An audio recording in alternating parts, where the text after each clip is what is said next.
반장들 반가워요. 다 나왔죠? 하나, 둘, 셋, 넷. 다 나왔네요. 네, 5월 1일 정치부회의 시작합니다.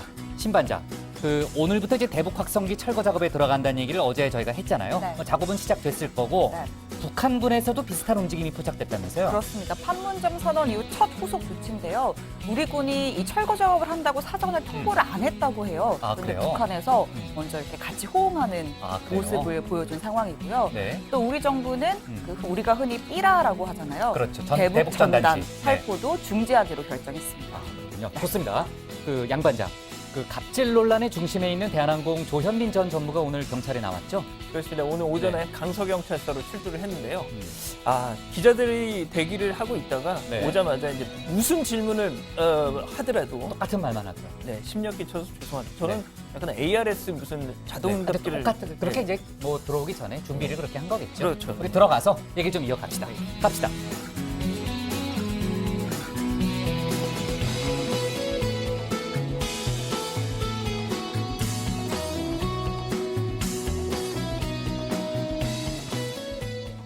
네, 반장들 자리에 앉았으면 정치부회를 시작하죠. 잠시 후 이제 신반장 발제 때 저희가 자세히 얘기를 해보겠지만은 지난주 남북 정상회담이 진행됐던 판문점이 북미 정상회담 장소로 유력하게 거론되고 있습니다.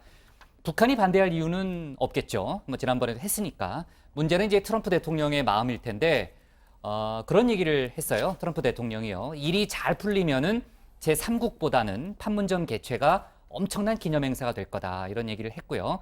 지금 일이 잘 풀리고 있잖아요. 어쨌든 북미 정상회담 큰 문제 없이 순조롭게 진행이 되고 있고요. 결론이 안 났으니까 예단하기는 어렵지만은 이달 중 판문점에서 트럼프, 김정은 두 사람이 만날 가능성은 그 어느 때보다 높다. 이렇게 좀 얘기해 볼 수 있겠고요. 저 두 사람이 도보다리 또 건너고 그러면은 대단한 또 그림이 되겠네요. 생중계하면 정말 장난 생중계. 아닐 것 당연히 같습니다. 생중계 되겠죠, 이번에도. 그죠? 만약 그 판문점에서 진행이 된다면요.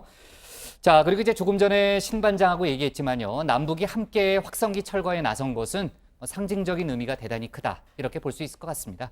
이제 조금 전에 신반장이 대북전단 얘기도 했지만요. 통일부가 오늘부터 이제 북한에 대한 적대 행위를 전면 중단하겠다. 이런 방침을 추가로 밝혔습니다.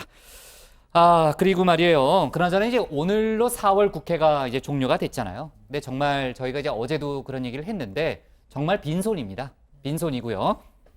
지금 5월에 만약에 이제 국회가 열린다고 해도 드루킹 특검 주장이라든지 또 판문점 선언 대립으로 여야 대치가 계속될 거다 이런 전망이 우세하고요. 지금 6월 지방선거가 얼마 남지 않았기 때문에 여야 간의 또 극적인 타협을 보기에는 현실적으로 어렵다. 이런 비관론이 현재로서는 조금 좀 많은 이제 그런 상황입니다. 지금 4, 5, 6월이 한반도 명운을 가를 대단히 중요한 시기인데 국회가 제 역할을 하고 있지 못하다. 이런 비판의 목소리가 좀 많아 보입니다. 자, 오늘 정치부회의는요. 먼저 신반장 발제를 들어보면서 북미 정상회담 관련 속보와 남북 정상회담 후속 조치에 대해서 먼저 알아보고요. 국회 상황과 지방선거 관련한 얘기도 짚어보겠습니다. 조현민 전 전무 소환 등의 얘기도 저희가 좀 알아보고요. 자, 그럼 먼저 신혜원 반장의 발제부터 시작하겠습니다.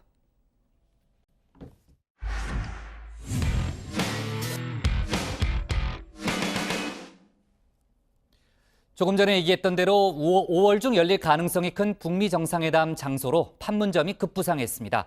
트럼프 대통령이 판문점 회담은 엄청난 이벤트가 될 거다 이렇게 콕 집어 언급한 거죠. 청와대도 사실상 문 대통령이 판문점을 추천했다면서 평화의 이정표를 세우는 의미가 될 거라고 설명했습니다. 오늘 청와대 발제에서는 가속도가 붙고 있는 북미 정상회담 소식을 집중적으로 살펴보겠습니다.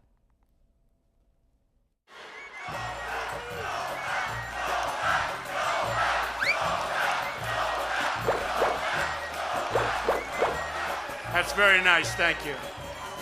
That's very nice. Nobel. 노벨 평화상 트럼프, 더 이상 농담으로 말할 수 없게 됐습니다. 한반도 비핵화를 실현할 북미 정상회담 성패, 그 절반이 트럼프 대통령 손에 달려있다고 해도 과언이 아닙니다.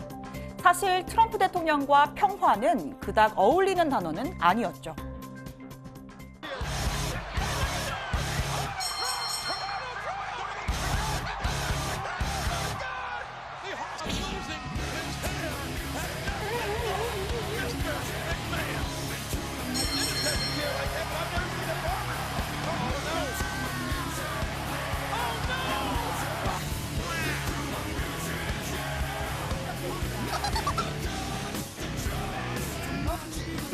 아시다시피 지나치게 과격하고 또 호전적이란 평가가 지배적이었고 또 이걸 잘 알고 이용까지 한다는 분석도 많았습니다.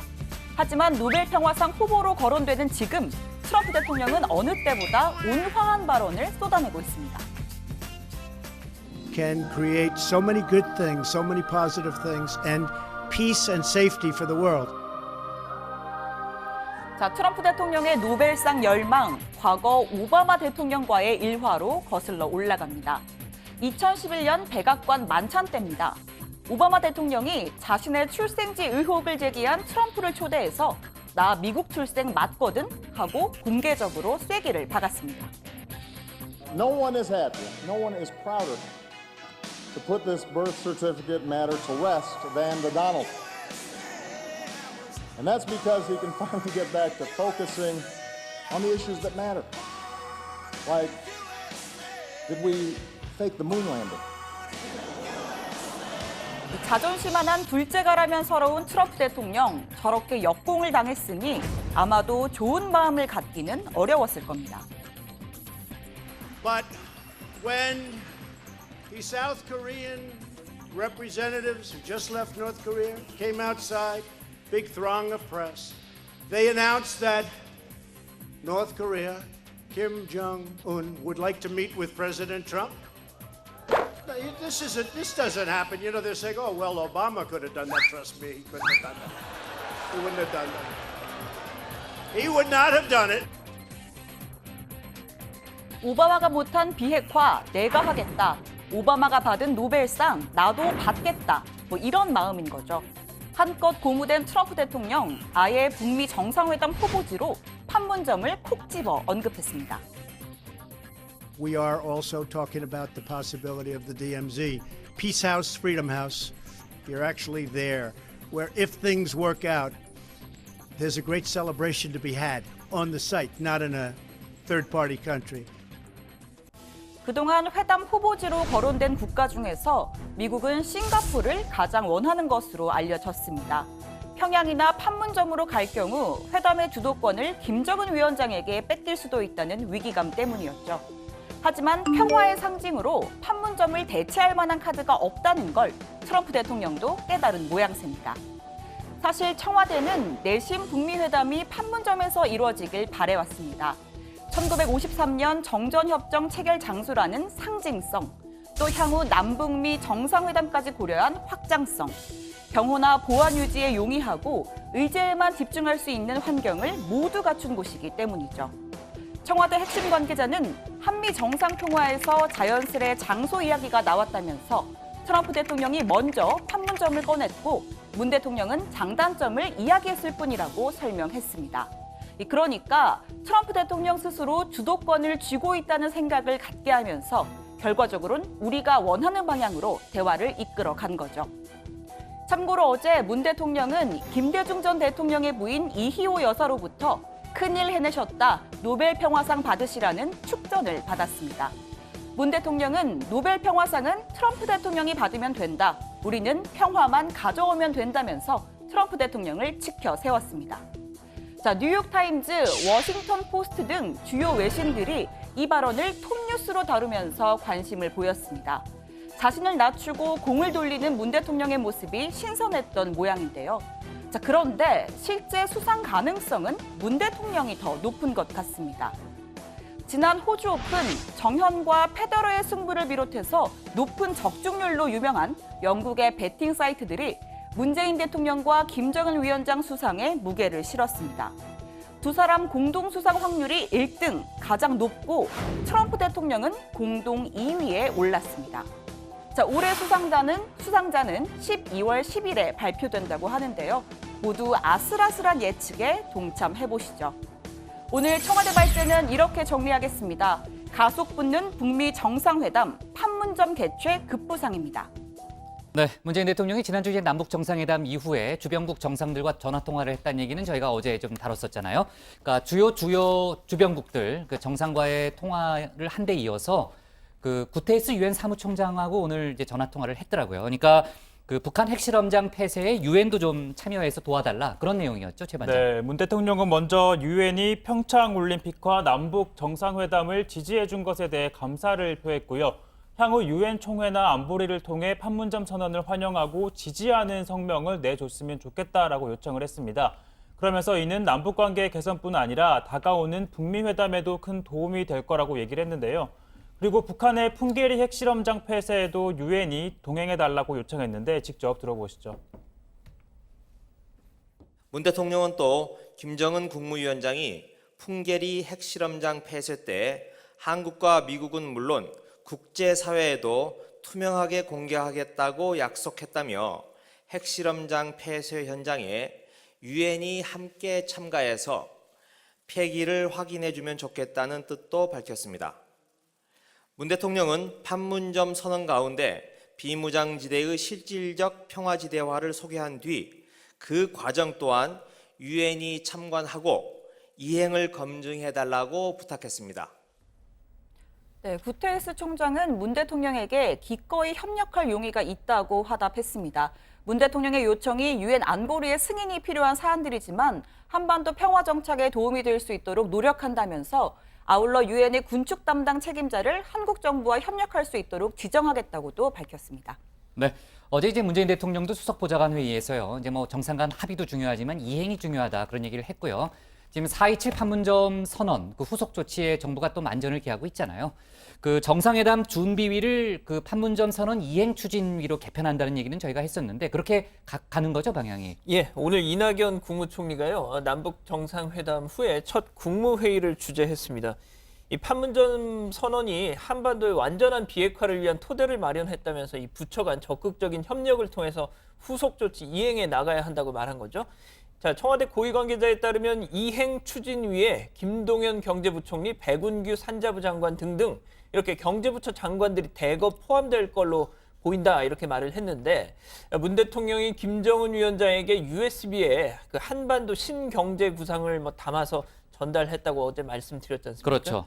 예, 이제 본격적으로 남북 경협을 준비하겠다는 의미인 것 같은데 올 가을 평양에서 열릴 정상회담 때는 경협이 주요 의제가 될 가능성도 있어 보입니다. 네, 그럴 것 같은데요. 이제 북미 정상회담까지 잘 마치고 나면은 정말 그 남북 간의 이제 경제 문제가 본격적으로 논의될 가능성이 좀 높다고 보여지고요. 그 지금 저희가 얘기했던 그 이행위, 그러니까 정상회담 준비위원회가 이제 이행 추진위로 바뀌는데 그 이행이 첫 회의가 모레 열린다고 들었는데 맞죠, 신반장? 3일. 3일, 네, 모레 열리는 거고요. 자, 그리고 아까도 신반장하고 잠깐 얘기했지만요. 군사적 긴장 완화, 뭐 단계적 군축을 포함해서요. 군사적 긴장 완화와 관련된 조치는 상당히 빠르게 진행되는 분위기예요. 그렇습니다. 오늘 오후에 군 당국이 이 판문점 선언 첫 후속 조치로 군사분계선 일대에 있는 대북 확성기 방송 시설 철거 작업을 시작을 했습니다. 방송이 처음 실시된 게 1963년 5월 1일이었습니다. 그러니까 꼭 55년 만에 철거가 되는 건데요. 총 40여 대의 시설이 있는데 그 가운데 이동식 장비부터 순차적으로 철거가 된다고 합니다. 참고로 북측도 전방에 설치된 대남 확성기를 철거하는 동향이 우리 군 당국에 포착이 됐고요.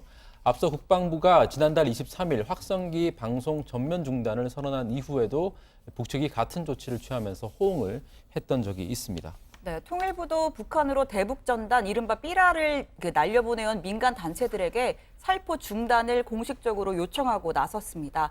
대북 전단 살포 중단은 군사적 긴장 완화뿐만 아니라 접경 주민 지역의 신변 안전 또 사회적 갈등 방지를 위해서도 중요하다면서 민간 단체의 대승적 협력을 당부한 건데요. 다만 자유북한 운동연합 등 이 단체들은 전단 살포는 북한 주민을 위한 인도주의 인권 운동이라면서 중단 요청을 거부하는 것으로 알려졌습니다. 아, 그래요? 네. 그럼 나중에 이제 뭐 좀 약간의 충돌 가능성도 좀 남아있는 이제 그런 상황으로 일단 보여지고요. 자, 그동안 이제 북미 회담 장소로 저희가 뭐 4-5군데를 지목을 했었잖아요. 이제 미국 언론들이 그 여러 곳을 뭐 얘기를 했는데 뭐 스웨덴, 스위스, 몽골 여러 곳 중에서 싱가포르이 제일 유력하다. 뭐 이런 관측이 좀 나왔었는데 최 반장. 갑자기 판문점이 오늘부터는 뭐 단연 톱으로 거론되기 시작했어요. 네, 정상회담 다음 날인 28일 문재인 대통령이 트럼프 대통령과 전화 통화를 한 후에 분위기가 판문점 쪽으로 급속히 기울고 있습니다. CNN 등 미국 언론도 군사분계선에서 첫 만남, 도보다리 독대 등 모든 장면을 생중계를 했었는데요. 당연히 트럼프 대통령도 이걸 봤을 겁니다. 봤죠? 당연히 네, 봤죠. 당연히 봤을 네. 거고요. 문 대통령과의 통화에서 먼저 판문점은 어떠냐라는 질문을 트럼프 대통령이 꺼냈고 문 대통령이 판문점의 장단점을 자세하게 설명을 해줬다고 합니다. 결국 트럼프 대통령 입장에서도 판문점이 제3국 어떤 장소보다 더 대표성이 있고 또 상징성이 있는 장소라고 판단을 했을 것 같습니다. 단점은 별로 얘기 안 했을 것 같은데. 장점을 그렇지 얘기하지 않았을까요? 않을까요? 네. 그죠? 네. Kim Jong Un, who has been very open and very straightforward so far. I can only say again, so far, but he's talking about getting rid of the site, which was their big site. He's talking about no research, no launching of ballistic missiles, no nuclear testing. And he has lived up to that for a long period of time, longer period of time than anybody has seen. So we are looking at that as a potential site, yes.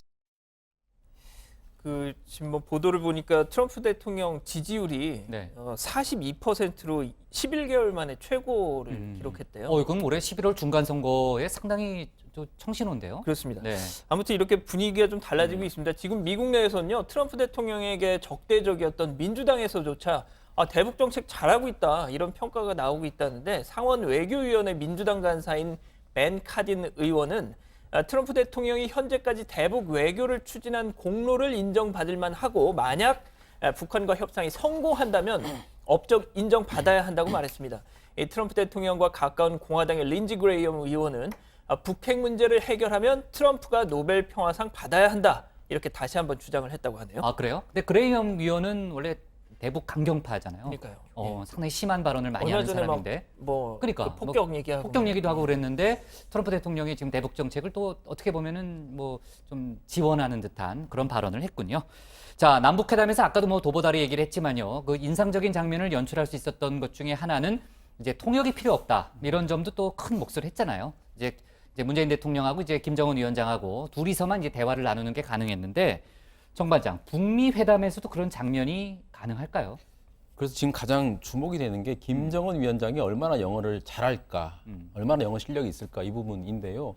만약에 김정은 위원장이 유창한 영어로 이 회담에 나선다면 회담 분위기가 뭐 확 달라질 수도 있겠죠. 그리고 기존에 김정은 위원장에게 가지고 있던 이미지도 많이 바뀔 거고요. 김 위원장은 10대 시절에 1998년부터 2000년까지 2년 정도 스위스 베른에서 유학을 한 것으로 알려져 있죠. 영어로 말하는 장면이 뭐 외부에 공개된 적은 없습니다. 하지만 농구 선수 데니스 로드먼과 함께 뭐 농담도 주고받고 영어 실력이 맞아요. 꽤 기억나요. 유창한 걸로 그렇게 그때 통역 알려져 없었어요. 있습니다. 예. 지난번 미국 폼페이오 국무장관이 방북했을 때도 김정은 위원장과 서너 차례 깜짝 회동을 했다고 알려졌죠. 그때 두 사람이 통역 없이 직접 대화를 나눴을 가능성도 좀 있어 보입니다. 그때 뭐 서로 반응이 굉장히 좋았잖아요. 네, 김정은 위원장이 뭐 내 배짱과 맞는 사람 처음 만났다 뭐 이런 맞아요. 호평도 했었고, 뭐 김 위원장의 영어 실력을 엿볼 수 있는 대목이 또 하나가 있는데요. 김 위원장이 예전에 트럼프 대통령을 좀 비판하는 말로 도타드라는 표현을 썼었습니다. 해석하면 노망난 늙은이다라는 뜻인데 이게 보통 영어를 쓰는 사람도 잘 모르는 좀 어려운 단어예요. 저도 그때 처음 들었던 단어예요. 네. 네, 저는 뭐 처음 듣는 건 아니었는데요. 그래요? 제가 뭐 또 문학을 전공한 사람으로서 좀 말씀을 드리면 국문학이잖아요, 국문학. 네, 영국의 극작가 셰익스피어 다들 아시죠? 셰익스피어 작품에 나오는 고어입니다. 지금 제가 하나 준비한 게 있는데요. 이게 보시는 작품이 말괄량이 길들이기라는 작품의 한 대목인데요. 중간에 보시면 Away with the daughter to the jail with him이라는 표현이 있습니다. 그러니까 저 노망난 늙은이랑 저리 가버려, 뭐 쟤랑 감옥에나 가버려, 뭐 이런 뜻입니다. 이상하네. 근데 꼭 절 보고 얘기하는 듯한 이 느낌은 뭘까요? 뭐 최 괜한 반장? 오해를 하시는 요즘 것 국문학에서 같고요. 저런 거 하나 보죠? 영어를 하나 보죠? 네, 뭐 네. 융합이 유행이다 보니까. 네. 아. 아무튼 뭐 요새는 잘 쓰이지 않고 이게 14세기부터 한 1800년대 정도까지 쓰였던 표현이고 최근에 쓰인 작품은 그 반지의 제왕에서 간달프가 저 표현을 쓴 적이 있습니다. 그러니까 뭐 김 위원장이 이렇게 문학 작품에나 등장하는 고어를 사용할 정도면 뭐 영어 실력이 꽤 상당할 거라는 추측은 가능해 보입니다. 네. 자, 그나저나 그 도보다리 회담 말이에요. 저희도 이제 그때 이제 특집 정치부 회의를 진행하면서 도대체 두 사람이 무슨 대화를 나눴을까? 그게 제일 궁금했는데 그 구화 판독 전문가라는 직업이 있다고 그래요. 이제 그 대화를 직접 분석을 했다면서요? 그렇습니다. 어제 KBS 보도인데요.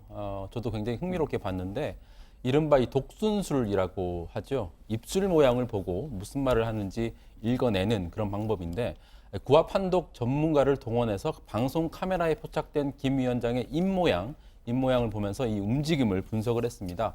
김 위원장은 주로 핵무기, 미국, 트럼프 이 세 단어를 반복적으로 언급했다고 합니다. 아, 신기하네요. 네, 이 전문가는요, 김 위원장이 또 북미 회담을 했을 때 좋게 나와야 하는데 제대로 차근차근 진행해 하자가 없도록 하고 싶다라고 말한 걸로 보인다라고 또 설명을 했습니다. 그리고 미국이 무언가를 받아들일 수 있도록 알아보겠다 뭐 이런 표현을 한 걸로 보인다면서 뭐 비핵화 진정성에 대한 회의론을 의식한 듯한 발언도 한 것으로 보인다라고 했고요. 또 미국의 입장을 물어보는 듯한 장면도 여러 차례 포착이 됐다고 합니다. 네, 어제 청와대 관계자가 그런 설명을 했잖아요. 그 도보다리 회담 때 김정은 위원장이 그 북미 정상회담에 대해서 많이 물었고 또 문재인 대통령이 또 답변을 했다. 결과적으로 그 주요 의제는 북미 정상회담이었던 걸로 일단 보이네요. 자, 그리고요. 백악관이 오늘 그 한국산 철광에 대해서 고율의 관세를 그 매기는 부분에 대해서 면제하겠다는 방침을 오늘 공식적으로 밝혔습니다. 참 다행이죠. 좋습니다. 오늘 청와대 발제는요. 네, 북미 정상회담 판문점 개최 급부상으로 정리하겠습니다. 다음은 정강현 반장의 발제를 들어보겠습니다.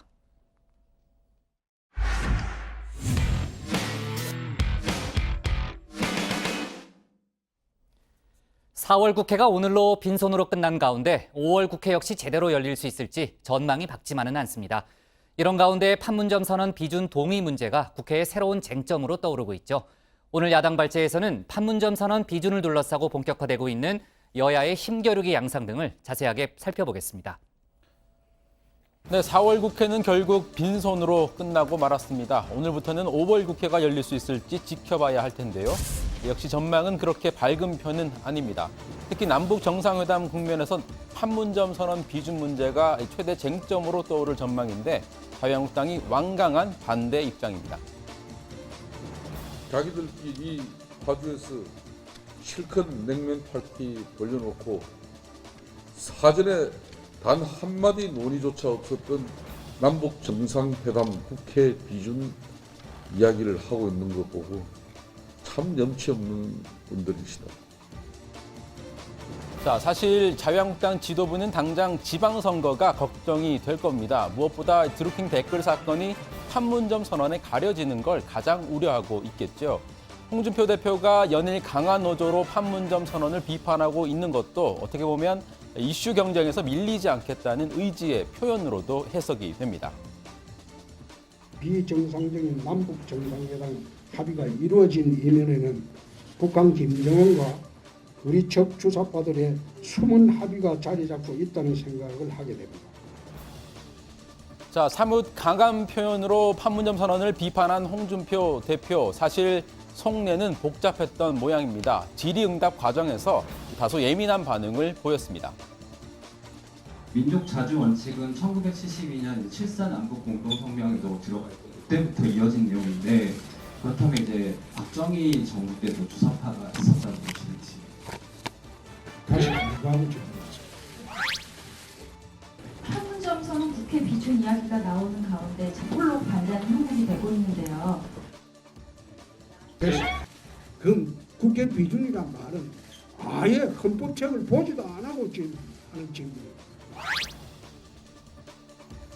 자, 이렇게 다소 불편했던 기색은 어제 있었던 소속 의원 만찬장에서도 얼핏 엿보였습니다. 보시는 것처럼 홍 대표가 심각한 표정으로 의원들과 뭔가 이야기를 나누는 모습이 포착이 됐습니다. 물론 본 행사에 들어가자 중진 의원들이 건배사로 분위기를 띄우기는 했습니다. 이번 6.13 지방선거 승리를 위하여! 너와 내가 아니면 누가 지키랴. 자, 제가 노래 힘차게 할 테니까 마지막 구절 같이 해주죠. 자, 우리의 승리를 위하여 잔을 들어라. 자, 어제 만찬장에서 특히 눈에 띄었던 건 나경원 의원이었습니다. 사실 그동안 나 의원이 홍 대표 비판을 자주 했는데 이날은 이렇게 바로 옆자리에 앉았습니다. 그렇습니다. 홍 대표의 위장 평화쇼 주장만큼이나 나 의원의 어처구니 없다라는 발언이 많은 비판을 받았죠. 동병상련의 마음이 느껴졌을까요? 나 의원 이런 건배사를 했습니다. 홍 대표님 옆에 오래간만에 앉았는데 주말을 통해서 갑자기 같은 코드로 느껴서 친해졌습니다. 나라를 생각하는 마음이고요. 자유한국당! 아싸! 아싸! 아싸! 고맙습니다. 자, 그런데 대단히 죄송한 말씀이지만 지금 자유한국당이 아싸를 편하게 외칠 분위기는 아닌 것 같습니다. 홍준표 대표가 판문점 선언을 수용할 수 없다며 강경 주장을 펼치는 데 대해서 당 내에서도 수위를 조절해야 한다는 자성론이 제기되고 있습니다. 특히 유정복 인천시장은 정신 차리고 국민의 언어로 말하라며 홍준표 대표를 향해 직격탄을 날렸습니다. 홍 대표는 이 말을 듣고 과시하지 않겠다며 불쾌한 감정을 드러냈다고 하죠. 자, 그런데 판문점 선언 이후 자유한국당이 점점 정치적으로 고립되고 있는 게 사실입니다. 판문점 선언 비준 문제에 대해서도 자유한국당만 확고한 반대 입장이죠. 바른미래당은 시기를 따져봐야 한다고 주장하지만 당 차원의 전면 반대는 아닙니다. 청와대는 정치 쟁점화를 피하기 위해서 북미 회담 이후에 비준을 추진한다는 입장을 정하고 비준에 앞서 영수회담도 검토 중이라고 밝혔습니다. 자유한국당이 마냥 반대할 수 없는 여건을 조성하겠다는 뜻으로 해석이 됩니다.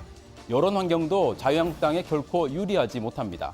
어제 나온 MBC 여론조사 결과를 보면 응답자의 88.7%가 남북 정상회담의 성과를 긍정적으로 평가했고 부정적인 평가는 8%에 불과했습니다. 실제로 정치권 밖에서도 홍준표 대표에 대한 이 따끔한 지적이 이어지고 있습니다. 홍준표 대표 같은 분들이 그렇게 터무니없는 말씀을 계속 해주셔야 우리 민족의 이 평화 패러다임이 제기를 가는데 상당한 도움을 줍니다. 그래서 저는 태극기 부대에도 감사하고 홍준표 대표님한테도 아주 감사해요. 사랑스러운 고대 후배예요. 후배. 더군다나 일본 방송에다 대놓고 종북 세력만 좋아하지 뭐 다 반대한다. 그러니까 그런 자세는 우리가 지금 여기서 진지하게 논의할 대상이 못 된다는 것이죠.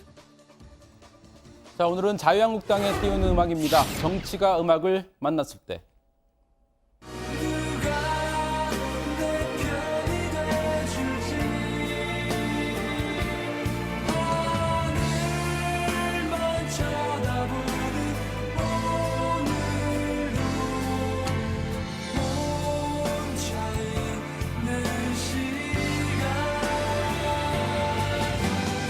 네, 토위에 혼자 있는 시간입니다. 남북 정상회담 이후 자유한국당은 점점 혼자가 되고 있습니다. 연일 판문점 선언을 비판하고 있지만 여론의 호응을 제대로 끌어내지 못하고 있죠. 자, 지방선거가 한 달 남짓밖에 남지 않았습니다. 더 이상 여론과 동떨어져선 안 된다는 자성론이 자유한국당 내부에서도 제기되고 있습니다. 오늘 야당 기사 제목은 판문점 선언 비준 동의 핵심 쟁점 부상입니다. 네, 이제 4월 국회 오늘로 이제 빈손으로 끝났고요. 5월 국회 역시 전망이 밝지만은 않습니다. 물론 이제 문재인 대통령이 그 정쟁의 대상으로 삼지는 말라 이런 얘기를 했고요. 판문점 선언 관련해서 그래서 북미 정상회담 이후에 이제 본격적으로 뭐 국회 비준 과정이 추진은 되겠지만은 일단은 그 국회 비준을 거친다는 것만으로도 지금 뭐 드루킹 특검에다가 국회 비준 문제까지 얽혀가지고 국회 상황이 복잡한 건 사실이에요. 네, 그렇습니다. 민주당은 드루킹 특검 반대, 자유한국당은 판문점 선언 비준 동의 반대 입장이기 때문에 5월 국회 뭐 전망이 그렇게 밝지만은 않은 게 사실입니다. 그렇지만 여당인 민주당 입장에서는 추경안이나 민생 법안들을 마냥 방치해둘 수만도 없고 또 판문점 선언 비준 동의안 처리를 위해서도 본회의 개최가 필수적이기 때문에 어느 정도는 정치적인 타협점을 찾아야 할 필요성이 있는데요. 마침 오늘 저녁에 국회의장과 여야 원내대표들이 만찬을 하기로 했습니다. 그래서 이 회동 결과를 좀 더 지켜봐야 할 것 같습니다. 네, 회동 결과는 뭐 만장 중에 누가 남아서 좀 지켜보긴 해야 될 것 같아요. 관련 발제를 한 사람이 하면 되겠네요. 자, 그리고요. 그 5월 국회에서는 아무래도 판문점 선언 그 국회 비준 문제가 뭐 최대 쟁점 중에 하나는 되겠네요, 양반장. 그렇습니다. 이미 뭐 비준 동의를 둘러싸고 여야 간 힘겨루기가 시작이 된 것 같습니다. 이게 어제 바른미래당 박선숙 의원이요. 한반도의 평화와 번영, 통일을 위한 판문점 선언 지지 및 국회 비준 동의 촉구 결의안을 대표 발의했고요. 바른미래당 김관영 최입의 장정숙 의원과 민주당 김현권, 권칠승, 노웅래 의원, 민주평화당 박지원, 최경환 의원, 무소속 손금주 의원 등이 여기에 함께 서명을 했습니다. 네, 좀 더 구체적으로 설명을 드리면요. 어제 발의된 결의안에는 남북 정상회담 합의 결과가 정권 교체에 영향을 받지 않고 지속해서 이행이 되도록 국회가 협력해야 한다는 내용이 담겨 있다고 합니다. 또 정부의 한반도의 군사적 긴장 상태 완화를 위해서 구체적인 이행과 실천을 촉구하는 내용도 담겨 있고요. 사실상 진보, 중도 성향의 의원들이 국회 비준 동의에 힘을 실기 위한 행보로도 풀이가 됩니다. 박선숙 의원이 발의한 결의안을 보면요. 거기 서명한 의원들 중에 바른미래당 의원들도 또 포함이 돼 있더라고요. 근데 바른미래당 지도부는 국회 비준에 반대하는 거 아니었어요? 이 전면 반대 입장은 또 아니고요. 북미 회담 결과 등을 지켜보면서 시기와 절차를 따져봐야 한다. 이게 바른미래당 지도부의 입장입니다. 그런데 말씀하신 것처럼 개별 의원들 중에는 비준 동의에 찬성하는 의원들도 있습니다. 때문에 바른미래당 같은 경우는 당론으로 비준 동의에 반대하는 입장을 정할 것으로 보이진 않습니다. 다만 이 자유한국당은 반대 입장이 확고하죠. 지금 민주당, 평화당, 정의당은 모두 찬성 입장이기 때문에 이 바른미래당 일부 의원들만 찬성표를 던져도 과반이 확보가 됩니다. 그래서 비준 동의는 가능할 것이다. 이런 전망이 많습니다. 네, 그렇긴 한데 이제 평화 정착의 뜻을 담았잖아요. 판문점 선언이. 그러니까 그 정쟁 또는 이제 국회 충돌 과정에서 통과시키는 거는 조금 모양새가 안 좋다. 뭐 이런 지적은 많아요. 네, 그래서 어제 문재인 대통령도 수석 보좌관 회의에서 국회의 동의 여부가 새로운 정쟁거리가 돼서 안 된다라는 뜻을 분명하게 밝혔죠. 때문에 정부나 여당이 자유한국당이 아주 완고하게 반대하는 가운데 비준 동의를 밀어붙일 가능성은 또 크지 않은 것 같습니다. 청와대 관계자도 북미 회담을 지켜본 뒤에 비준 동의를 추진하겠다라는 입장을 밝혔고요. 또 북미 회담에서 완전한 비핵화 또 관련한 구체적인 로드맵이 도출된다면 자유한국당이 마냥 반대하기는 힘들 거란 판단도 깔려 있는 것으로 보입니다. 청와대가 이제 국회 그 절차, 비준 동의 절차를 밟기 전에 영수회담을 추진하겠다라는 검토하고 있다. 현재는 검토죠. 그런 입장을 밝힌 것도 자유한국당을 최대한 설득하겠다라는 그런 입장이 아닐까 싶고요. 어쨌든 정쟁 요소를 최소화하겠다. 이렇게 이제 청와대의 방침인 것 같아요. 예, 일단 사실 자유한국당을 제외한 모든 정당들이 남북 정상회담의 성과를 긍정적으로 평가하고 있고 앞서 보신 것처럼 일반 여론도 압도적으로 80% 이상 긍정적인 평가를 하고 있지 않습니까? 사실상 어떻게 보면 이제 정치적으로 자유한국당이 점점 고립되는 그런 형국인데 어느 시점엔 지금의 이런 강경한 입장을 다소 물리지 않겠냐 이런 전망도 나옵니다. 그래서 그런지 오늘 민주당 김태년 정책위 의장이 자유한국당을 향해서 이런 얘기를 했는데요. 직접 한번 들어보시죠. 홍준표 대표와 그 자유한국당 하고 있는 걸 보면 마치 갈라파고스 섬에 홀로 외로이 살고 있는 것 같습니다. 평화를 향한 민족사적 대장정에 제발 함께 하시기를 바랍니다. 그리고 홍준표 대표께도 추가로 한 말씀 더 드립니다. 이제 좀 덜 떨어진 소리 좀 그만하시기 바랍니다. 네, 덜 떨어진 소리 그만하라. 김태년 정책위 의장이 아주 세게 발언했네요. 홍 대표가 저 얘기를 받아들인 건 아니겠지만 물론 아니겠죠. 근데 오늘 아침에 페이스북에 올린 글을 보면 좀 다소 톤이 좀 누그러진 그런 측면이 있습니다. 어제까지만 해도 위장 평화 쇼다, 김정은과 우리 측 주사파들의 숨은 합의가 자리 잡고 있다, 뭐 이런 강경한 표현 일변도였는데 오늘 아침에 올린 글을 보면 제비 한 마리 왔다고 온통 봄이 온 듯이 환호하는 것은 어리석은 판단이다, 이렇게 지적을 하면서도 또 이런 말도 했습니다. 폭주하던 북의 독재자를 대화의 장에 끌어낸 것은 잘한 일이다. 우리는 남북 대화를 결코 반대하지 않는다 하면서 전날보다는 다소 누그러진 표현도 일부 있었습니다. 네, 그 전체적인 주장이 바뀐 건 아니지만 확실히 누그러진 표현이 들어있네요. 예. 그렇죠?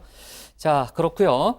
저희는 이제 출근해서 회의를 하고 있지만은 오늘이 이제 노동절이잖아요, 최 반장. 네. 그 관련한 행사도 있었고 문재인 대통령도 메시지를 내놨죠. 네, 오늘이 128주년 노동절입니다. 전국 곳곳에서 노동절 행사가 열렸는데 먼저 한국노총은 오늘 오전에 노동절 마라톤 대회를 가졌습니다. 이 자리에는 박원순, 김문수, 이재명 등 지방선거 출마자들도 대거 참석을 했고요.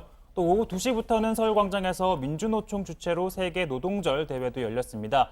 말씀하신 대로 문재인 대통령도 오늘 기념 메시지를 발표를 했는데 노동은 숭고하다. 일하는 사람들에 의해 대한민국은 여기까지 왔다며 모든 성장은 노동자들을 위한 성장이어야 한다고 밝혔습니다. 그리고 또 노동기본권 강화를 포함한 개헌안을 발의했으나 지방선거 동시개헌 국민투표가 무산됐다면서 아쉬움을 나타내기도 했습니다. 네, 아까 누가 얘기했지? 오늘 저녁에 그러니까 오늘 만찬이 있다는 예. 거죠? 국회의장하고 이제 예. 교섭단체 그 여야 원내대표 이제 만찬이 있다고 하니까 이제 국회 정상화에 관한 좀 중요한 계기가 마련됐으면 좋겠네요.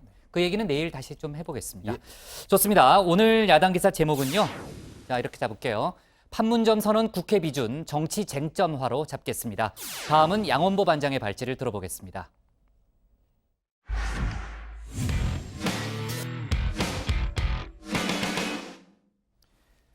대한애국당 조원진 대표가 4.27 남북정상회담 다음 날인 친박 집회에서 문재인 대통령에게 제가 이런 표현을 좀 쓰기 좀 그렇고요. 어쨌든 막말 또 욕설로 비난했다는 소식을 어제 저희가 맨 처음 소개해드렸죠.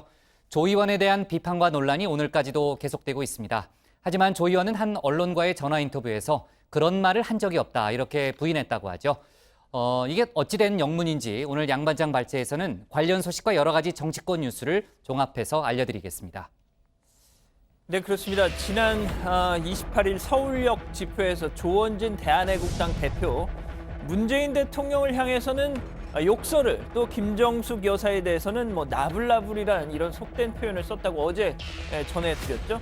어쩔 수 없습니다. 일단 다시 한번 보고 가시죠. 핵폐기 한마디도 얘기 안 하고 200조를 약속하는 이런 미친이가 어디 있습니까? 대통령 부인이라는 사람은 무엇이 그래 할 말이 많은지 그러다가 나불거리고 있어요.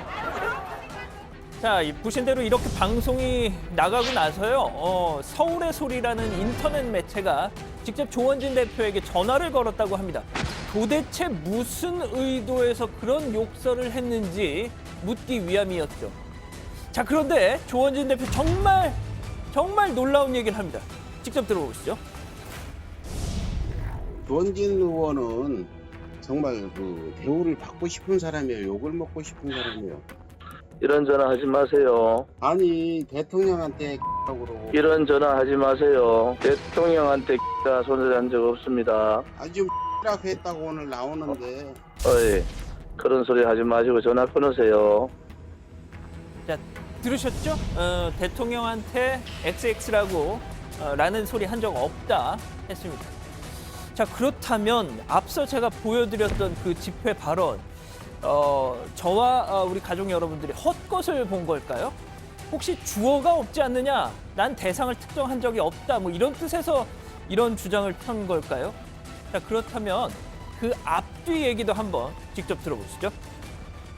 대한민국의 가짜 대통령은 김정은 전한테 가가지고 굽신굽신하고 있어요. 이 인간이 정신이 없는 인간 아니에요. 핵폐기 글자 한마디도 안 받아오고 200조를 약속해버렸단 말입니다. 미친 아니에요? 자, 확인되지 않은 왜곡된 사실을 갖고 대통령에게 욕설을 한 뒤에 그 진위 여부를 묻는 확인 요청에는 또 그런 말을 한 적이 없다 이렇게 부인을 하고, 자, 그렇게 자신 없는 모습을 보일 거였으면 애시당초에 말씀을 꺼내지 않았더라면, 그리고 말을 꺼냈다면 초지일관, 그래 나 대통령 욕 좀 했다, 그게 뭐가 문제냐라고 차라리 그냥 당당한 모습을 보였더라면 제가 이렇게까지 또 후속 보도는 하지 않았을 텐데 하는 안타까움이 좀 드는 순간입니다. 자, 그리고 다 떠나서 국회의원이 공개된 장소에서 이렇게 공개된 장소에서 욕설을 퍼부는 거는 아이들 교육에 정말 좋지 않다라는 생각을 하면서 제가 조원진 대표께 이분 말씀 꼭 전해드리고 싶습니다. 대한민국의 품격이 언제 이렇게 떨어졌습니까? 자, 다음 소식은요. 조현민 씨, 본명 조에밀리 리 씨 경찰 소환 소식입니다. 오늘 오전 피의자 신분으로 강서경찰서에 출두를 했죠. 자, 미리 기다리고 있던 취재진, 많습니다. 취재진이 6개의 질문을 쏟아내는데 뭘 질문을 해도 사실관계를 확인할 수 없다고 하는 대한항공 홍보실 마냥 이 조에밀리 리 씨 역시 무슨 질문을 해도 같은 답이었습니다. 이렇게 말이죠. 유리컵 던진 거랑 음료 뿌린 거에 대해서 인정하십니까? 심려를 끼쳐드려 진심으로 죄송합니다. 이명희 이사장 갑질 행각 보도 나오고 있는 거 보셨나요? 심려를 끼쳐드려 진심으로 죄송합니다. 현재 총수 일과 사퇴론까지 제기가 되고 있는 상황인데 이 부분에 대해서는 어떻게 생각하십니까? 심려를 끼쳐드려 진심으로 죄송합니다. 네, 참 여전히 아니한 것 같습니다. 뭐 좋은 자리 오는 것도 아니면서 보시는 것처럼 이렇게 회장님 차 타고 오는 것도 그렇고 이런 것도 아니하고 어떻게든 동선을 최소화하겠다고 기자 이 카메라에 노출되는 그 동선을 최소화하겠다고 이렇게 포토라인까지 치고 밀고 들어오는 차로 밀고 들어오는 꼼수를 부렸던 것도 참 아니하고 취재진 정말 황당한 반응을 보였죠. 차 맞아? 먼저 맞으라고요? 아니 이게 뭐 하는 거예요? 자, 많은 분들이 그러십니다. 4년 전 언니 조현아 씨가 국토교통부 조사를 받으러 나왔을 때 장면과 참 기시감이 있다. 오버랩 된다고 말이죠. 일단 반성하는 모습을 보여주는데 검은 옷만큼 좋은 게 없죠. 또 머리를 묶지 않음으로써 뭔가 참담한 심경이 드러나게 함과 동시에 고개를 숙이면 얼굴이 자연스럽게 또 이렇게 가려지도록 할 수도 있고 말이죠. 그리고 앞서 이 동생이 반복했던 그 심려 드립 4년 전에도 똑같이 되풀이됐었습니다. 여러분들께 심려를 드려 진심으로 사과드립니다.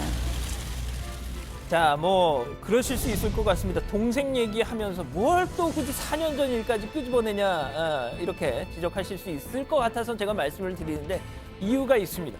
어제 MBC 보도였는데요. 자, 이 물투척 사태에 대한 대한항공의 대응을 사실상 진두지휘했던 게 앞서 보신 조현아 씨였다는 겁니다. 특히 사건 초기에 대한항공 내부에서는 야 이거 최대한 빨리 사과하고 넘어가자, 불 끄자 했는데 안 돼 하면서 이 제동을 걸었던 게 바로 언니 조현아 씨였다는 겁니다. 내가 해봐서 아는데 사과하고 퇴진해봤자 아무 소용이 없더라라는 식으로 얘기를 했다는 겁니다. 물론 대한항공은 이 보도에 대해서 부인을 하고 있습니다만 말이죠. 하지만 이 자매의 끈끈한 우애에 비춰봤을 때 이 보도 내용 마냥 무시할 수는 없어 보인다는 생각도 듭니다. 자, 오늘 준비한 소식은 여기까지입니다. 네, 뭐 아까 양 반장도 얘기했지만요, 꼭 상대가 대통령이어서가 아니고 그 누가 됐든 이제 공직자 또 공적인 자리에 있는 사람이 그 공개적인 장소에서 욕설을 한 행위 자체는 정말 좀 비판받아 마땅하다고 생각을 합니다. 제가 또 미국 얘기한다고 또 그럴 것 같은데 예전에 그 2009년으로 제가 기억하는데 그 공화당의 조 윌슨이라는 하원 의원이 있었어요. 그때 이제 오바마 전 대통령이 연설하는데 그 거짓말이라고 이제 외친 거예요. 뭐 욕을 한 건 아니고. 근데 같은 당에서조차 뭐 정말 맹폭을 당해가지고 그 이 하원 의원이 뭐 공개 사과하고요. 또 백악관에까지 전화를 걸어서 그 사과했던 뭐 그런 장면이 좀 기억이 납니다. 자, 좋습니다. 그 조현민 씨는 지금 이제 한창 조사를 받고 있겠죠, 정 반장? 그렇습니다. 예, 지난 3월 16일이었죠. 대한항공 본사에서 열린 회의에서 광고업체 직원이 자신의 질문에 제대로 답을 하지 못하자 소리를 지르면서 컵에 든 매실 음료를 직원 2명의 얼굴에 뿌려서 폭행 혐의, 또 위력에 의한 업무 방해를 한 혐의를 받고 있습니다. 지금 조사를 받고 있는데요. 그런데 조사 결과에 따라서 만약에 이 음료를 피해자들을 향해서 직접 던진 게 확인이 되면 이 특수폭행죄도 적용이 될 수 있습니다. 특수폭행죄 같은 경우는 일반 폭행과 달리 피해자들이 처벌을 원치 않는다고 해도 처벌이 가능합니다. 때문에 아주 중한 처벌을 받게 되죠. 경찰의 수사도 특수폭행 혐의를 밝히는 데 집중이 될 것으로 예상이 됩니다. 오늘 아침에 이제 출두하는 모습을 보니까 심려를 끼쳐 죄송하다라는 말만 계속 이제 반복을 하더라고요. 그러니까 뭐 일각에서는 본인으로서는 또 할 말도 없었겠지만은 일각에서는 또 진정성이 없다, 뭐 이런 얘기도 있더라고요. 네, 근데 뭐 아까 보신 기자회견 끝나고 청사 안으로 들어가서는 뭐 왈칵 눈물을 쏟는 모습도 보이긴 했다고 하는데요. 또 이렇게 무슨 질문을 해도 같은 답변만 하니까 당장 대한항공 직원들부터 반응이 상당히 냉담합니다. 직원들이 모여있는 카톡 제보방에는 뭐 죄송 보시냐, 그러니까 죄송하다고 말하는 로봇이냐, 직원들이 저런 식으로 보고했으면 분명히 깨졌을 것이다. 도대체 누구한테 죄송하다고 하는 거냐, 뭐 이런 격한 반응들이 쏟아졌습니다. 아마도 변호인단의 법적 조언에 따른 것일 텐데 뭐 설령 수사 과정에서 본인에게 조금 불리하게 작용할 수 있다고 해도 보다 진솔한 사과를 했다면 성난 여론을 조금은 누그러뜨릴 수 있을 거란 지적이 많습니다. 네, 아무래도 이제 자매다 보니까요. 4년 전 언니 조연아 씨 출두 장면하고 여러 가지 겹쳐서 보이는 건 또 사실이잖아요. 그러니까 그 뭐 인터넷이나 여러 언론 매체에서도 그 여러 가지 뭐 비교하는 그런 여론이 많더라고요. 네, 이 조연아 씨가 조사를 받으러 출두했을 때가 2014년 12월 12일이었습니다. 그때 역시 뭐 오늘처럼 대형 세단을 타고 출두를 했는데 역시 뭐 당시 분위기 파악을 못하고 대한항공 관계자로 보이는 누군가가 저렇게 차문을 직접 열어준 다음에 내렸던 건데요. 또 여럿이 주변을 에스코트하고 저렇게 출두를 했었습니다. 그래서 뭐 여론은 문도 스스로 못 여나 이런 문매를 맞았었는데 그런데 오늘은 대한항공 관계자들은 보이지 않았고요. 문도 제 손으로 열고 나오긴 했습니다. 네, 참 오늘 그 강서경찰서 그 현장 출두 현장에는 그 박창진 전 사무장이 1인 시위를 하고 있었다면서요? 네, 박 전 사무장은 뭐 경찰서 입구에서 사과는 당사자에게 범죄자는 감옥으로라고 적힌 피켓을 들고 정의당 관계자들과 함께 시위를 벌였습니다. 네, 지금 이제 양 반장 수사가 뭐 한창 진행 중일 거 아니에요, 그죠? 뭐 속보가 들어온 게 있습니까? 일단 오전 조사가 마무리된 뒤에 뭐 조사실 안에서 도시락을 먹었다고 해요. 7,000원짜리 도시락을 먹었다고 하는데 그리고 또 오후 2시부터 오후 조사가 시작이 됐는데 일단 오전 조사 때는 기초 사실관계 확인에 주력했다고 합니다. 조사가 아마도 오늘 밤 늦게까지 진행이 될 것 같다고 하고 본인이 진술하는 모습을 영상으로 녹화하는 데 대해서 또 동의를 하지 않았다고 합니다. 그래서 이 부분은 생략이 됐다고 하네요. 네, 뭐 아까도 얘기했지만 결국 경찰의 오늘 수사는 특수폭행죄를 적용할 수 있느냐 없느냐 거기에 집중될 가능성이 좀 높아 보이고요. 자, 속보가 들어오면은 저희가 추가로 전하는 걸로 하겠습니다. 자, 그리고 이건 좀 다른 얘기인데요. 그 정상회담 이후에 그 평양냉면 얘기도 저희 많이 했잖아요. 네. 평양냉면 인기가 정말 대단하다면서요? 그렇습니다. 증명이 됐습니다. 신한카드가요. 평양냉면 가맹점 1,500여 곳에서 자사 신용 체크카드 이용 빅데이터를 분석을 했습니다. 지난달 27일 그러니까 정상회담 당일이죠.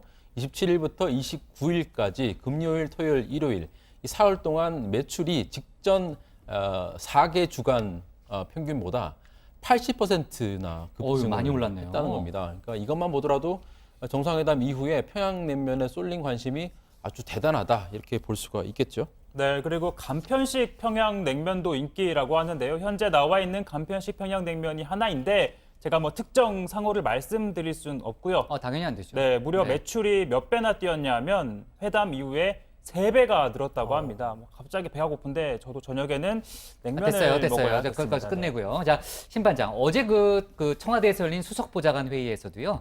평양냉면 얘기가 상당히 화제였다는 얘기가 들리네요. 네, 특히 임종석 비서실장이 이정도 총무비서관한테 이번 주 청와대 구내식당 메뉴로 평양냉면 검토해달라 이렇게 주문을 했다고 하는데요.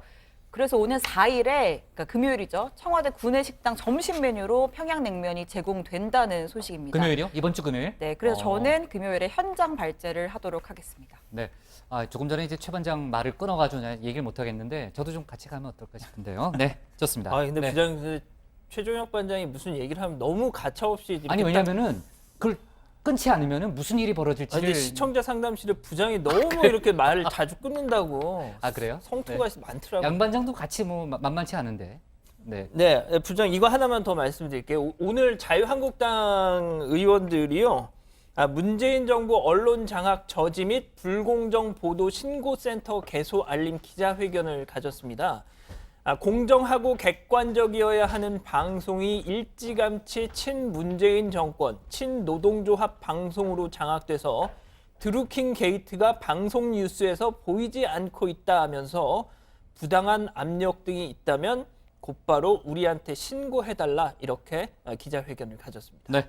자, 그리고 이제 이호 여사에 대한 경호, 이제 법제처에서 경호를 계속하는 데 문제가 없다고 결론을 내렸죠. 유권 해석 내렸습니다. 유권 해석 내렸죠. 네. 그러니까 이제 청와대에서는 이제 이호 여사에 대한 경호를 뭐 계속하겠다. 그런 입장을 뭐 견지하겠다는 얘기가 좀 나왔고요. 좋습니다. 오늘 기사 제목은요. 이렇게 정리할게요. 조현민 경찰 출석 심력기초 죄송 반복으로 정하겠습니다. 다음은 최종혁 반장의 발제를 들어보겠습니다.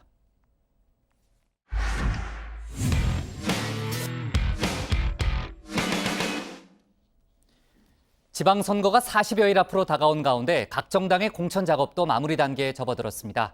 남북, 북미 정상회담 등으로 선거 분위기가 시들하다고는 하지만은 이번 선거의 최대 변수가 될 거란 관측도 높습니다. 여야는 선거 로고송을 확정하고 각 지도부가 전국 순회 방문을 펼치는 등 선거 분위기 띄우기에 나선 상태죠. 오늘 최반장 발제에서는 지방선거 관련한 이모저모를 집중적으로 다뤄보겠습니다. 네, 선거 분위기 띄우기에 포문을 연 건 자유한국당입니다. 한국당 지도부는 오늘부터 전국을 돌면서 각 지역 후보들과 함께 6.13 지방선거 승리 의지를 다지는 결의대회를 엽니다. 가장 먼저 찾은 곳은 부산입니다. 홍준표 대표, 김성태 원내대표를 비롯한 당 지도부와 부산시장과 광역의원 등에 출마한 후보자들이 일제히 참석했습니다.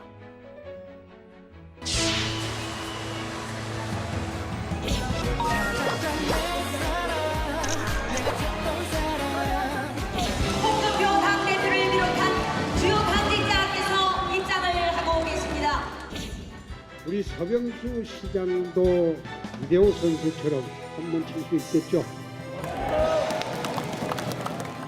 전원 당선될 수 있다. 나는 그렇게 확신할 때 여러분 어떻습니까? 특히 부산시장 선거는 민주당 오거돈 후보와 한국당 서병수 시장의 리턴 매치가 펼쳐집니다. 4년 전에는요, 1.31%포인트 차이로 승부가 갈렸습니다. 승리의 기쁨을 맛본 서병수의 수성이냐, 고배를 마셨던 오거돈의 탈환이냐를 놓고 격돌이 예상되는 가운데 한국당이 오늘 먼저 새몰이에 돌입을 한 겁니다. 민주당도 속속 공천을 마무리 짓고 본격적인 선거운동 체제로 돌입할 것으로 보입니다. 남북 정상회담 성과의 훈풍이 선거 때까지 이어지길 기대하고 있는데요. 후보들은 너도 나도 정상회담 마케팅을 펼치고 있습니다. 따릉이를 타고 평양까지 갈 수 있을 기분이라던가 또는 경기 북부 통일경제특별구역을 지정하겠다. 또는 기차로 유럽까지 배낭여행을 갈 날이 얼마 남지 않았다. 그리고 아시아 음식문화 거리에 평양 대표 음식 특별관을 건립하겠다는 기초의원 후보의 공약도 눈에 들어왔습니다. 그런데 이 남북교류 공약은 민주당 후보뿐만이 아닙니다. 보시면 동해 북부선 철도 조기 추진과 금강산 관광 재개라던가 북방경제도시협의회 북한 참석을 요청하겠다라는 공약도 있었고요. 북중일러 환동의 경제권 부상에 맞춘 영일만 전략항만 개발을 내세운 후보도 있습니다. 그리고 한라산 백두산 교차 관광과 북한 감귤 보내기를 공약으로 내세운 후보도 있었습니다. 바른미래당은 연일 인재 영입에 한창입니다. 오늘 안철수 인재 영입 위원장은 서울 경기 기초단체장 후보군을 소개했습니다. 그런데 최근까지 민주당과 한국당 소속으로 출마를 준비하다가 공천에서 탈락한 후 탈당한 인사들인데요. 즉 이삭 줍기가 본격화되는 모양새인데 안 위원장은 이렇게 반박합니다. 이삭 줍기라는 표현도 하시던데요. 오히려 반대입니다. 그쪽에서 1등 후보를 잘라내고 저 밑에 자격 없는 사람들을 공천을 하고 있습니다. 더불어민주당과 그리고 자유한국당이 이 싹 공천을 하고 있습니다. 네, 그리고 민주평화당 지도부는 호남 지역 지방선거 승리라는 목표를 세우고 일찌감치 광주 전남을 집중적으로 돌며 표밭을 다지고 있습니다. 그리고 정의당은 기초단체장 배출, 지방의회 두 자릿수 정당 득표율이라는 목표를 달성해 정치 판도를 바꾸겠다는 의지를 내비치고 있습니다. 이처럼 선거 분위기가 달아오는 가운데 각 당의 내용도 적지 않습니다. 당장 민주당은 높은 당 지지율만큼이나 당내 경쟁이 과열 양상을 보이고 있는데요. 전략공천으로 서울 중랑구청장 후보에서 탈락한 한 후보는 추미애 대표에게 항의를 하기 위해 국회를 찾아 자해소동을 벌이기도 했습니다. 23년 동안 달맞이에서 노래해왔어. 근데 헌시작 버리는 게 버려? 근데 그걸 전략으로 해서 저거 경선 한번 시켜주면 되지 않습니까? 경선만 해달라고 하는데 우리 나를 전략 달라는 것도 아니잖아요. 아무 말 안 한다 이거요. 그러시면 안 됩니다. 예? 대표님. 그리고 자유한국당에서도 홍준표 대표의 공천에 반발하는 목소리가 적지 않습니다. 홍 대표의 전략 공천에 반발한 안상수 창원시장이 결국 탈당을 하고 무소속 출마를 선언했습니다. 사선 의원과 당 대표를 지낸 안 시장 그리고 홍 대표는 그야말로 오랫동안 견원지간이었죠. 저를 배제하고 지지율 꼴찌군에서 맴돌던 자신의 측근 인사를 불공정하게 공천한 것입니다. 홍 대표 체제의 정당에서 공정성과 정의를 찾기는 어렵다는 결론에 이르렀습니다. 한국당 이종혁 전 최고위원은 일찌감치 탈당해 부산시장에 도전을 했습니다. 그리고 김태호 후보의 경남지사 전략공천에 반발한 김영선, 안홍준 전 의원은 5월 초부터 무소속 연대를 고려할 것이다 라고 선언한 바 있습니다. 그리고 바른미래당에서는 국회의원 재선거를 놓고 유승민과 안철수 대리전 양상이 벌어지고 있습니다. 서울 노원병에서는 이준석 지역위원장과 김근식 교수 사이 잡음이 끊이질 않고 있죠. 그리고 송파을에서는 박종진 지역위원장이 출마 채비를 마친 가운데 안 위원장이 영입한 인사인 장성민 전 의원의 전략공천설로 파열음이 나오고 있습니다. 끝으로 지난주 야당 발제에서 자유한국당의 선거송 확정 소식을 전하며 어떤 노래가 있는지 들려드렸습니다. 민주당의 선거송도 확정이 됐는데요. 1세대 아이돌을 대표하는 H.O.T의 캔디입니다. 너를 사랑해 홍길동만 했지 이제껏 준비했던 좋은 공약 보여줄게 언제나 시민과 있을게 이렇게 약속을 하겠어 시민들을 바라다 보며 1번 네, 오늘 발제는 이렇게 정리해 보겠습니다. 지방선거 분위기 업, 공천 곳곳 파열음입니다. 네, 정말 이제 선거 분위기를 한층 더 끌어올리는 게 선거 로고송이잖아요. 지난주에 이제 누구예요? 정 반장 휴가 갔을 때 이서준 전 반장이 이제 한국당의 선거송을 소개를 했고요. 그러니까 민주당도 모두 17개의 선거 로고송을 이제 확정을 했잖아요. 뭐 동요부터 트로트까지 뭐 다양한 장르가 포함이 됐네요. 네, 민주당이 국민의 다양한 정서와 선호도를 고려해서 활용 가능한 곡들을 안배했다라고 선곡 이유를 밝혔는데요. 먼저 댄스곡은 1세대 아이돌의 양대 산맥 H.O.T의 캔디와 잭스키스의 컴백이 포함됐습니다. 또 코요태의 순정, 레이디스 코드의 예뻐 예뻐, 그리고 최 반장의 애창곡 트와이스 치얼업 등이 쓰이고요. 아, 치얼업이 들어갔어요? 그렇습니다.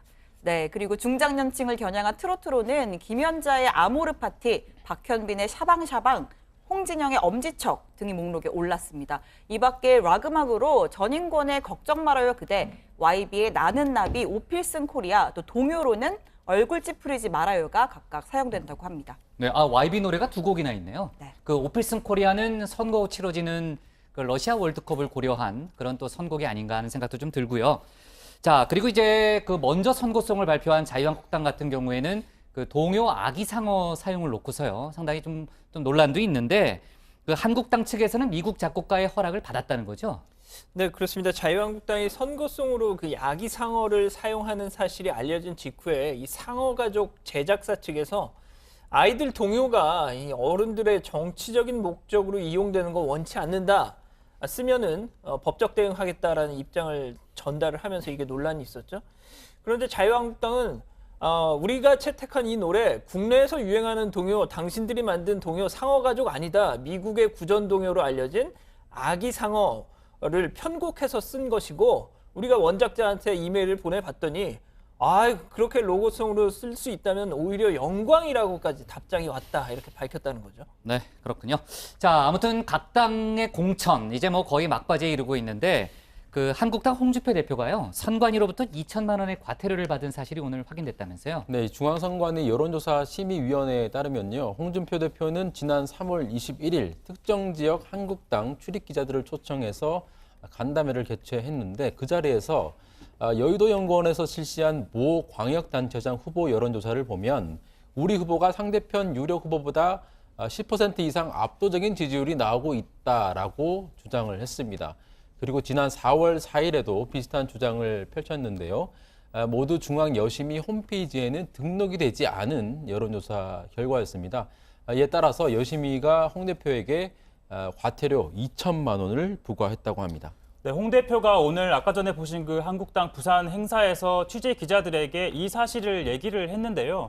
홍 대표, 선관위가 웃기더라. 얼마 전에 김태호가 이기고 있다고 말한 걸 가지고 나한테 과태료 2천만 원을 처분했다며 선관위가 민주당 선관위다. 뭐 당 내부 보고를 받고 수치도 말하지 않은 것을 과태료를 내라고 했다면서 반박을 했는데요.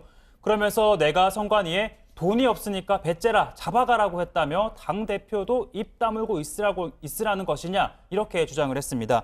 이 같은 홍 대표의 반응에 대해서 민주당은요. 수준 낮은 발언을 넘어 시정잡배나 할 대응은 법치를 무시한 무법자의 모습이다.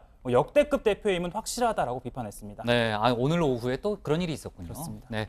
자, 민주당 같은 경우에는요, 지금 이제 높은 당 지지율만큼이나 공천 후유증도 또 있어요. 그러니까 아까 집중 발제에서 자해 소동을 벌인 그 또 얘기도 좀 했었지만은 지금 경기도에서는 조폭 연루설로 또 시끄럽죠. 네, 민주당 경기도당이 어제까지 지방선거에 나설 기초단체장 31명 가운데 21명을 결정했는데 곳곳에서 좀 파열음이 새어 나오고 있습니다.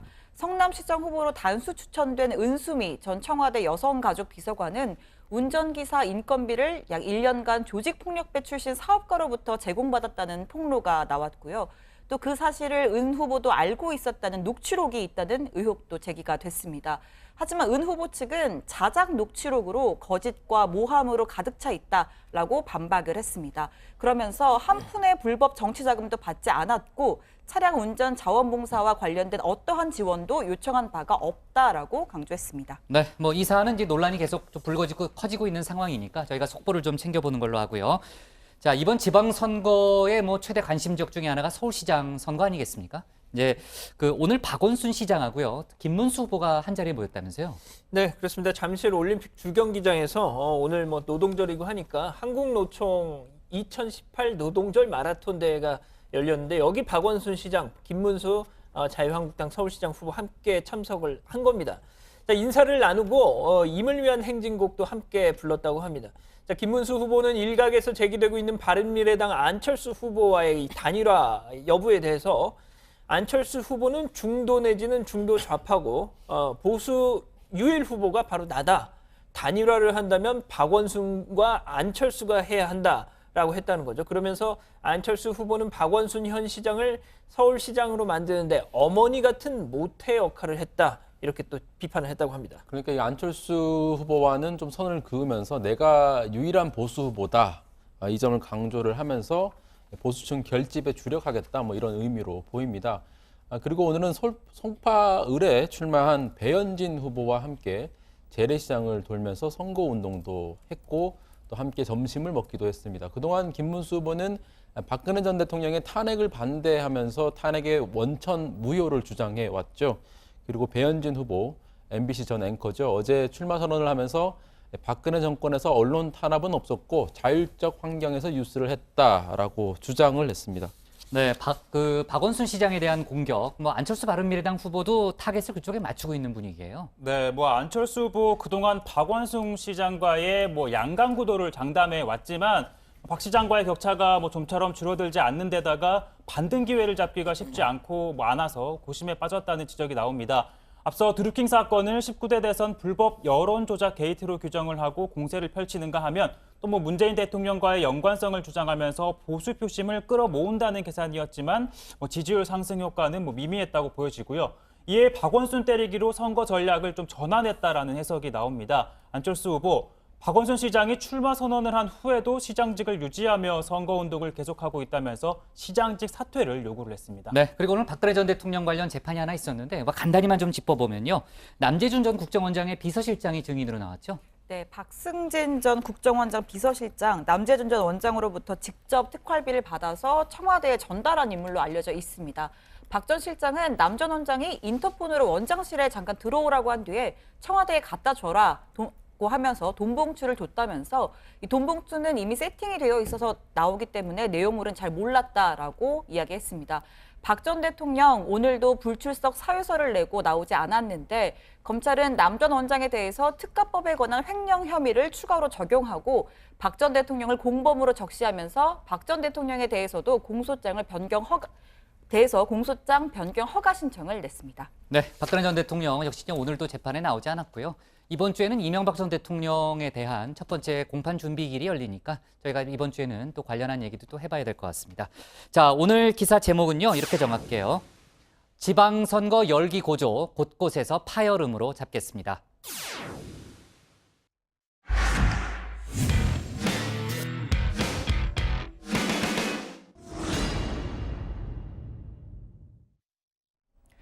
안녕하세요. 톡 쏘는 정치의 강지영입니다. 남북 정상회담이 끝난 지 나흘이 지났지만 아직도 그 여운은 남아 있습니다. 특히 이번 정상회담에선 이른바 미술 정치가 돋보였다는 평가가 있었는데요. 기념 촬영, 판문점 선언 서명, 만찬과 환송회까지 역사적인 순간마다 미술 작품이 함께했다고 볼 수 있습니다. 문재인 대통령과 김정은 위원장이 민정기 화백의 북한산을 보면서 대화를 나눈 장면이 포착됐는데 실제로 두 정상은 이런 대화를 나눴다고 합니다. 김 위원장이 이건 어떤 기법으로 그린 것이냐라고 질문을 했고 문 대통령께서는 서양화인데 우리 동양적 기법으로 그린 것이다 이렇게 설명을 해줬습니다. 민정기 화백은 현실 풍경의 역사적 맥락을 녹여낸 작품을 만드는 것으로 유명합니다. 한 언론과 인터뷰에서 그는 북한산의 이미지를 다각도로 보고 핵심적 아름다움만 둥글게 모아놓았다. 그렇게 둥글둥글 타협을 통해 남과 북이 좋은 결과물을 냈으면 하는 바람이다라고 밝혔습니다. 실제로 북한산을 배경으로 역사적인 판문점 선언 서명식이 진행됐는데요. 두 정상이 환담을 나눈 장소에는 김중만 작가의 천년의 동행, 그 시작이라는 사진이 걸려 있었습니다. 이 작품을 고른 건 김정숙 여사였다고 합니다. 두 정상이 손을 잡고 마주선 자리 뒤편에서 제가 장식을 해야 될 것이 무엇인가 가장 생각을 하면서 훈민정음을 놔야 되겠다는 생각을 했습니다. 그래서 훈민정음 서문을 놓았습니다. 문 대통령은 훈민정음 서문 삼았디의 미음은 문재인의 미음, 맹간온이의 기억은 김 위원장의 기억이라고 설명을 덧붙였습니다. 김 위원장은 세부적인 부분까지 마음을 썼다며 고마움을 표시했습니다. 이어서 만찬장에도 그림이 빠지지 않았는데요. 신태수 화백의 두무진에서 장산곳이라는 작품이 선보입니다. 신 화백은 2014년 백령도에서 1년 동안 머무르면서 북방 한계선으로 갈라진 두 곳을 한 화폭에 담았다고 합니다. 이 그림을 배경으로 두 정상 간에 이런 검다사가 오가기도 했습니다. 내가 오래전부터 이루지 못한 꿈이 있는데 바로 백두산과 개마고원을 트레킹하는 것입니다. 김정은 위원장이 그 소원을 꼭 들어줄 것이라고 믿습니다. 분명 북과 남이 함께 모인 자리인데 누가 남측 성원인지 누가 북측 성원인지 도저히 분간할 수 없는 이 감동적인 모습들이야말로 진정 우리는 갈라놓을 수 없는 하나라는 사실을.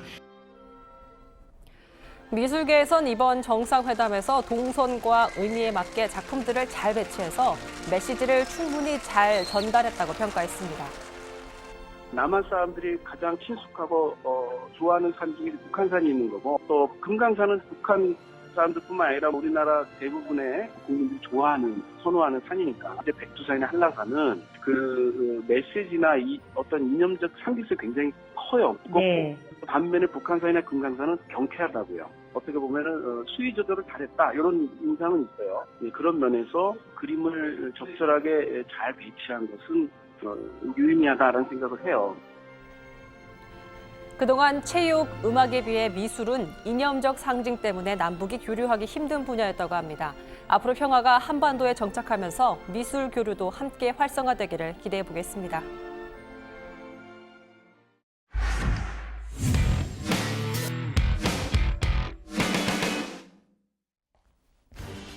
오늘 저희가 고른 한 컷은 취객 구조 중 폭행, 구급대원 끝내 사망입니다.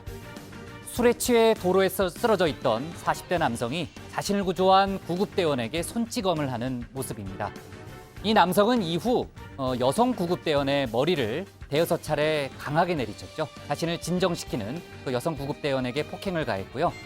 이 여성 구급대원은 이후 심한 구토와 경련에 시달리다가 끝내 뇌출혈로 숨졌습니다.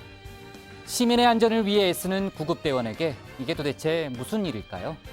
이런 안타까운 사고를 막을 방법은 없는지 정말 답답합니다.